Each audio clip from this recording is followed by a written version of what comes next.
We're actually still in Greenwich Village for this episode.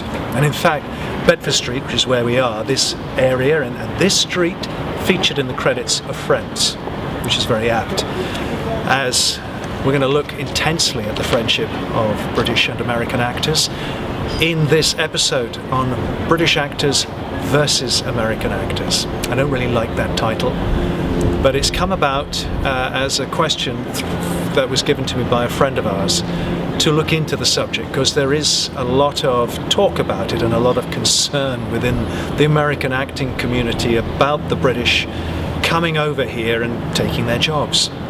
But are they?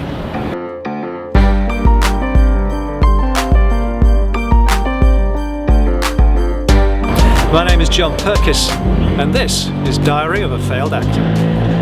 Just under a month ago, I attended the showcase for the graduates from Bristol Old Vic Theatre School, RADA and LEA. LEA is Ireland's National Academy for Dramatic Art in Trinity College, Dublin. There was something very different about these graduates.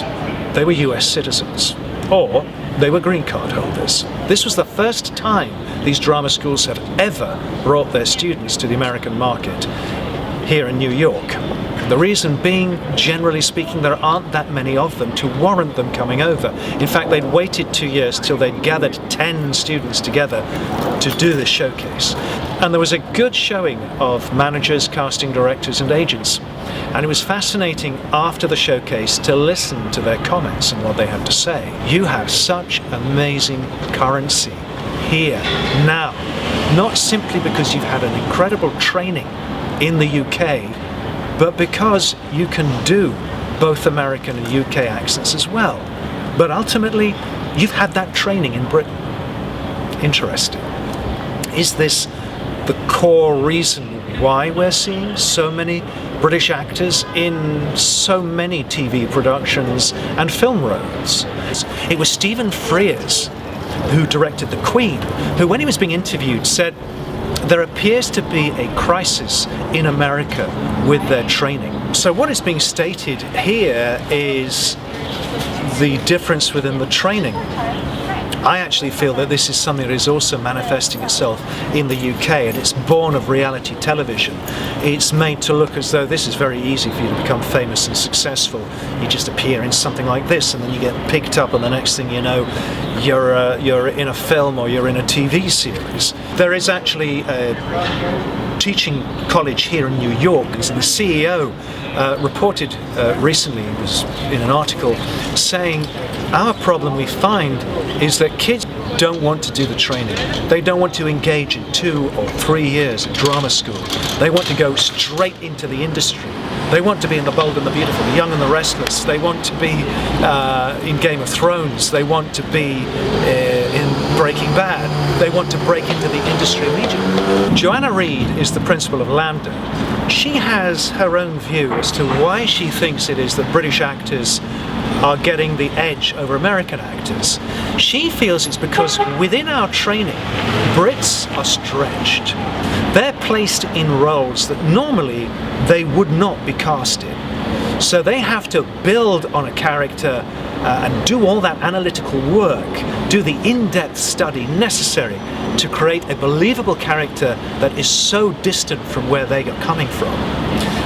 Seemingly, American students are far more likely to be cast within their strata, within easy reach of their personalities. Is that true or not? Albert DuVernay's production of Selma had Martin Luther King Jr., his wife Coretta, President Lyndon Johnson, and Governor George Wallace, portrayed by 4 British actors. So why was that? Well, there's a lot of toing and froing here. I investigated this through Entertainment Magazine, a really good article written in January of this year by an American journalist on the subject. Now, it's not just British actors that we're seeing taking roles in Hollywood. There's a good swathe of Australian actors as well, but the British seem to be dominating, and certainly dominant when it comes to awards seasons.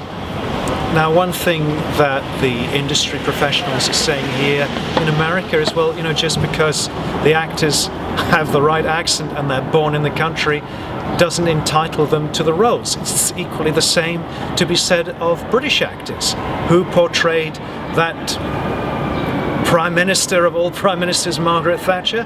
Was it a British actress? No, it was Meryl Streep. David Oluwayo, again, famously played the Union soldier delivering that speech to Lincoln in Spielberg's Lincoln. Casting director who cast David Oluwayo in that role says it's nothing to do with whether it's a British or an American actor who takes that role. The actor who takes that role is the actor who's best for that role. The world has shrunk, and it's not a case of British actors coming to America and taking work from American actors.